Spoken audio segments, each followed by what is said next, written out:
ఇప్పుడు అపర చాణక్య हो गया बहन जी, हो गया, रहने दीजिए। मेरे साथ बोलिए, भारत माता की। अरे यार क्या हो गया है, निजामाबाद वालों की आवाज ऐसी होगी क्या? देखो भाई, मोदी जी को तीसरी बार प्रधानमंत्री बनाना है या नहीं बनाना है? 400 पार करना है या नहीं करना है? तो ऐसी आवाज नहीं चलती। दोनों हाथ उठाइए। अरे उस और कोने में खड़े वो भी उठाए जरा, दोनों हाथ उठाए। विजय के संकल्प की मुट्ठी बींचिए और प्रचंड आवाज से बोलिए, भारत माता की जय श्री राम, जय जय श्री राम।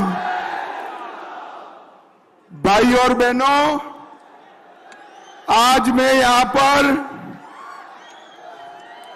हमारे सांसद अरविंद धर्मपुरी को जिताने के लिए उसकी अपील करने के लिए आया हूं। अरविंद धर्मपुरी के लिए उनके स्वागत में जोर से एक बार ताली बजाकर स्वागत करिए हमारे सांसद का। आज मैं यहां आया हूं तब नवनाथ सिद्धेश्वर मंदिर, त्रिवेणी संगम तीर्थ क्षेत्र, डिचपल्ली रामालयम मंदिर और सरस्वती देवी को प्रणाम कर कर मेरी बात की शुरुआत करना चाहता हूं। भाई और बहनों, समय थोड़ा गड़बड़ा गया है। आप लोग इतनी बड़ी संख्या में उपस्थित हैं, मैं लंबी बात आपसे नहीं कर सकता, परंतु मैं पहले आपको पूछना चाहता हूं, आप मोदी जी को तीसरी बार प्रधानमंत्री बनाएंगे ना? देखो भाई, अरविंद धर्मपुरी के नाम के सामने कमल का निशान है। किसका निशान है? जोर से बोलो, किसका?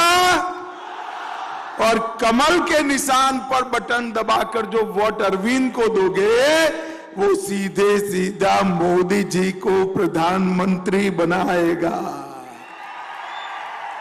भाई और बहनों, मोदी जी को प्रधानमंत्री बनाने का मतलब है इस देश के अर्थतंत्र को दुनिया में तीसरे नंबर की इकोनॉमी बनाना, इस देश से आतंकवाद और नक्सलवाद को समाप्त कर देना। और भाई और बहनों, मैं सीधा मुद्दे पर आता हूं। मुझे बताइए, अयोध्या में राम मंदिर बनना चाहिए था या नहीं बनना चाहिए था? अरे जोर से बोलो, बनना चाहिए था या नहीं बनना चाहिए था? एक कांग्रेस पार्टी जो है, राहुल बाबा की पार्टी, एक कांग्रेस पार्टी 70 साल से राम मंदिर के मुद्दे को अटकाकर, लटकाकर, भटकाकर चलती थी। आपने अरविंद को जिताया, दूसरी बार मोदी जी को प्रधानमंत्री बनाया।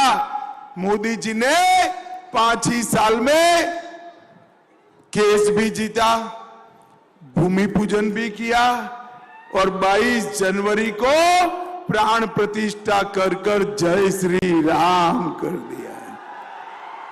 भाई और बहनों, एक कांग्रेस पार्टी देखिए, ये मजलिस से डरते हैं, ओवैसी से डरते हैं। राम जन्मभूमि का जब प्राण प्रतिष्ठा हो रहा था, हमने उनको निमंत्रण भेजा, खड़गे जी को भी भेजा, सोनिया जी को भी भेजा, राहुल जी को भी भेजा, मगर वो प्राण प्रतिष्ठा में नहीं आए। क्यों नहीं आए मालूम है? बोलो क्यों नहीं आए? अरे वो अपनी वोट बैंक से डरते हैं, वोट बैंक से। उनकी वोट बैंक कौन है मालूम है ना भाई? पक्का मालूम है? देखो आप नहीं हो, कौन है मालूम है ना? अरे मैं बताता हूं, हम वो वोट बैंक से नहीं डरते। मोदी जी ने राम मंदिर भी बनाया, काशी विश्वनाथ का मंदिर भी बनाया और सोमनाथ का मंदिर भी सोने का बन रहा है भाइयों बहनों, सोने का बन रहा है। नरेंद्र मोदी जी ने हमारे सारे आस्था केंद्र को फिर से पुनर्जीवित करने का काम नरेंद्र मोदी जी ने किया और मोदी जी ने इस देश में से आतंकवाद को समाप्त कर दिया। भाइयों बहनों, कांग्रेस की सरकार चलती थी, सोनिया मनमोहन की सरकार 10 साल चली, आए दिन आलिया मालिया जमालिया आते थे, बम धमाके करते थे और चले जाते थे। कोई कुछ नहीं बोलता था, वो कदम भी नहीं उठाते थे, अपनी वोट बैंक से डरते थे। मोदी जी की सरकार आई, उरी और पुलवामा में हमला हुआ, मगर 10 ही दिन में मोदी जी ने एयर स्ट्राइक और सर्जिकल स्ट्राइक कर पाकिस्तान के घर में घुसकर आतंकवादियों का सफाया किया। नक्सलवाद को मोदी जी ने समाप्त कर दिया। भाइयों बहनों, झारखंड, बिहार, तेलंगाना, आंध्र प्रदेश, मध्य प्रदेश, महाराष्ट्र, बिहार, पूरे देश भर में से नक्सलवाद समाप्त हो गया। सिर्फ छत्तीसगढ़ के कोने में बचा है। अब तीसरी बार प्रधानमंत्री बना दो, हम नक्सलवाद को पूरे भारत से समाप्त करने का काम ये भारतीय जनता पार्टी की। तेलंगाना वालों, मुझे बताओ, ये कश्मीर जो है हमारा है या नहीं है? अरे जोर से बोलो, है या नहीं है? एक खड़गे साहब कहते हैं राजस्थान और तेलंगाना वालों को कश्मीर से क्या लेना देना। अरे खड़गे साहब, आपका आयु तो 80 के ऊपर हो गया, मगर आप मेरे तेलंगाना वालों को नहीं जानते हो। तेलंगाना का बच्चा बच्चा कश्मीर के लिए अपनी जान दे सकता है, जान दे सकता है। 70 साल से ये कांग्रेस पार्टी धारा 370 को संभाल कर रखी थी, क्योंकि उनके मन में अपनी वोट बैंक का डर था। आपने मोदी जी को दूसरी बार प्रधानमंत्री बनाया, हमने धारा 370 को 5 अगस्त 2019 को मोदी जी ने धारा 370 को समाप्त कर दिया।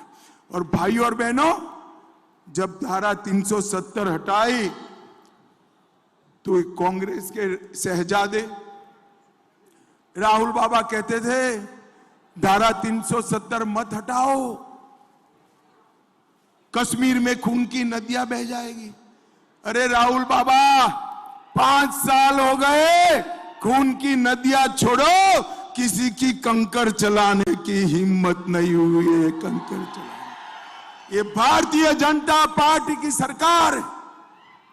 मित्रों, कांग्रेस पार्टी कहती है कि हम वापिस आएंगे तो धारा 370 को वापिस लाओगे। अरे राहुल बाबा, शेख चल्ली के सपने मत देखो, ना आपको वापिस आना है, ना धारा 370 को आना है। भाइयों बहनों, मुझे बताओ, ट्रिपल तलाक हटाना चाहिए या नहीं हटाना चाहिए? जोर से बोलो, हटाना चाहिए या नहीं हटाना चाहिए? मोदी जी ने हटा दिया। एक कांग्रेस वाले कहते हैं ट्रिपल तलाक मत हटाओ, हम वापिस लाएंगे। भाइयों बहनों, एक कांग्रेस पार्टी तुष्टीकरण, एपीसमेंट की राजनीति कर। भाइयों बहनों, मैं आज कहने आया हूं, अरविंद जी यहां खड़े हैं, मैं आपको बताता हूं, यहां हल्दी का क्रॉप बहुत बड़ा होता है होता है या नहीं होता है? टर्मरिक का क्रॉप बड़ा होता है या नहीं होता है? सालों से टर्मरिक बोर्ड बनाने की मांग थी और ये अरविंद धर्मपुरी मोदी जी के इतने पीछे पड़ गए कि मोदी जी ने टर्मरिक बोर्ड बनाकर हल्दी किसानों के लिए बहुत बड़ा काम किया है। भाइयों बहनों, उसके हेडक्वार्टर के लिए भी यही आपके यहां बने, इसके लिए भी अरविंद पीछे पड़े हैं। इसको दूसरी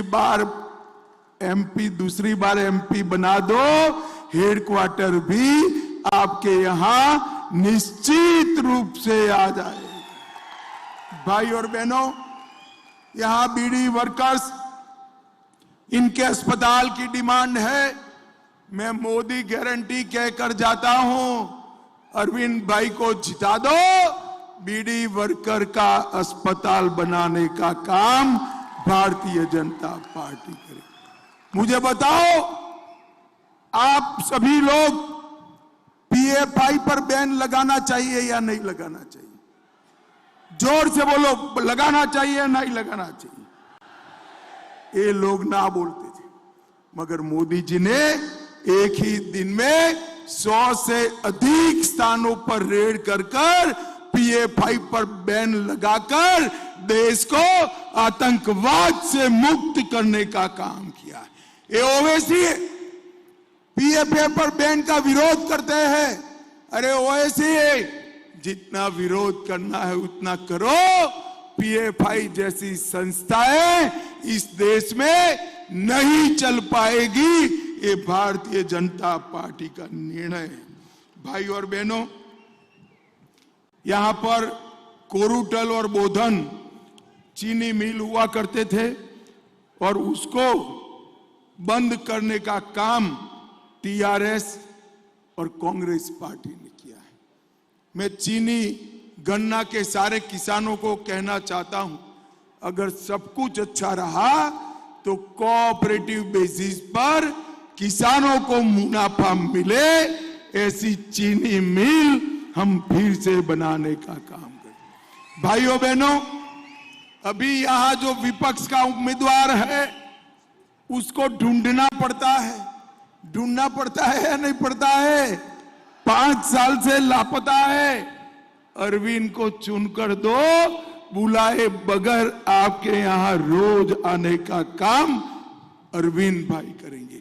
भाइयों बहनों, एक कांग्रेस पार्टी की यहां सरकार बनाई, उन्होंने अपने तेलंगाना राज्य को कांग्रेस का एटीएम बना दिया। देश भर में जीएसटी लगता है, यहां आरआर टैक्स लगता है। तेलंगाना में एक आरआर टैक्स है, मालूम है? आरआर टैक्स क्या है? राहुल रेवंत टैक्स का नाम आरआर टैक्स है। हर रोज सैकड़ों करोड़ रुपया इकट्ठा कर दिल्ली के दरबार में भेजने का काम एक कांग्रेस पार्टी करती है। भाइयों बहनों, पसंद की 2 लोगों के बीच में है। एक 12 लाख करोड़ के घपले, घोटाले, भ्रष्टाचार करने वाली कांग्रेस पार्टी, और दूसरी ओर 23 साल तक मुख्यमंत्री प्रधानमंत्री रहने के बाद भी एक 25 पैसे का आरोप नहीं है, ऐसे नरेंद्र मोदी। आप बताओ, राहुल बाबा और नरेंद्र मोदी में किसको प्रधानमंत्री बनाओगे?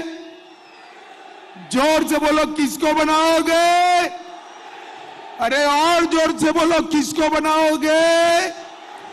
अगर नरेंद्र मोदी को बनाना है तो अरविंद भाई के नाम के सामने कमल का निशान है, उस पर बटन दबाना है। दबाएंगे क्या? भाई देखो, बटन तो दबाना, परंतु इतनी जोर से दबाना कि बटन यहां तेलंगाना में दबे और करंट इटाली में जाकर लगे। भाई और बहनों, ये असदुद्दीन ओवैसी बीआरएस पार्टी और कांग्रेस पार्टी ये मुसलमानों का तुष्टीकरण करने वाली एबीसी है। ए से मतलब है असदुद्दीन ओवैसी, बी से मतलब है बीआरएस, सी से मतलब है कांग्रेस पार्टी। ये तीनों लोग इकट्ठा होकर मुस्लिम तुष्टीकरण में डूबे रहते हैं।